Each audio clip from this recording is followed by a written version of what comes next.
महाराष्ट्र के कस्बा और पिंपरी चिंचवड़ में होने वाले उपचुनाव में वंचित बहुजन आघाड़ी कांग्रेस और एनसीपी के उम्मीदवारों का समर्थन नहीं करेगा, जबकि इसने हाल ही में शिवसेना के उद्धव गट से गठबंधन का ऐलान किया है।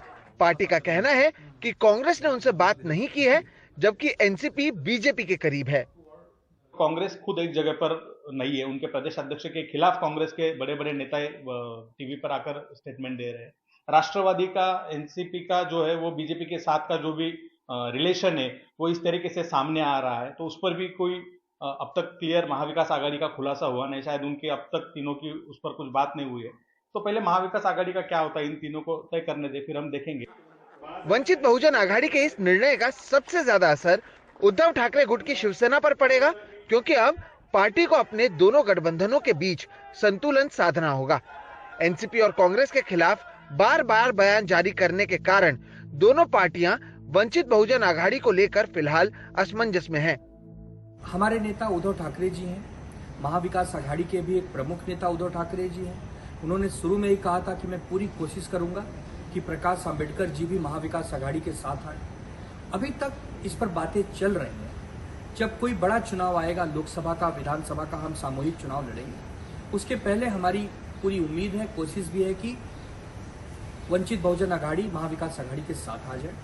इस चुनाव में भी हम कोशिश कर रहे हैं। उनकी एक स्वतंत्र पार्टी है, उनके कार्यकर्ता हैं। अब उन्होंने किस परिप्रेक्ष्य में फैसला लिया है हमें नहीं पता। वंचित बहुजन आघाड़ी की ओर से एनसीपी को लेकर दिए गए बयान पर पार्टी ने तीखी प्रतिक्रिया दी है। आदरणीय पवार साहब महाराष्ट्र के नहीं, सिर्फ देश के बहुत बड़े नेता हैं। अगर किसी को उनके साथ अनबन है तो हम क्या करें, वो उनका एक पर्सनल ओपिनियन है, व्यक्तिगत मत है उनका, तो वो करे। लेकिन प्रकाश आंबेडकर जी को भी ये सोचना है कि वो खुद कहाँ पर है। उनको पहले से पता है कि महाविकास आघाड़ी है, महाविकास आघाड़ी में राष्ट्रवादी कांग्रेस है और शिवसेना है, और महाविकास आघाड़ी के एक अंग के साथ अगर वो दोस्ती बनाते हैं तो वो तो होशियार है, उनको तो पता है। तो अगर उन्होंने दोस्ती की है शिवसेना के साथ में, अलायंस किया, तो कुछ सोच के किया होगा।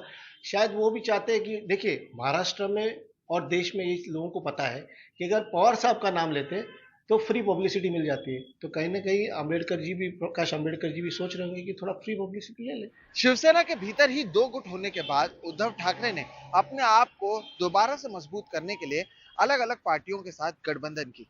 लेकिन अब ऐसा लगता है कि जिन नेताओं के साथ उद्धव ठाकरे ने गठबंधन की है वो आपस में ही लड़ रहे हैं, और अगर बीएमसी चुनावों से पहले ये आपसी अनबन नहीं सुलझी तो सबसे ज्यादा परेशानी उद्धव ठाकरे की बढ़ेगी।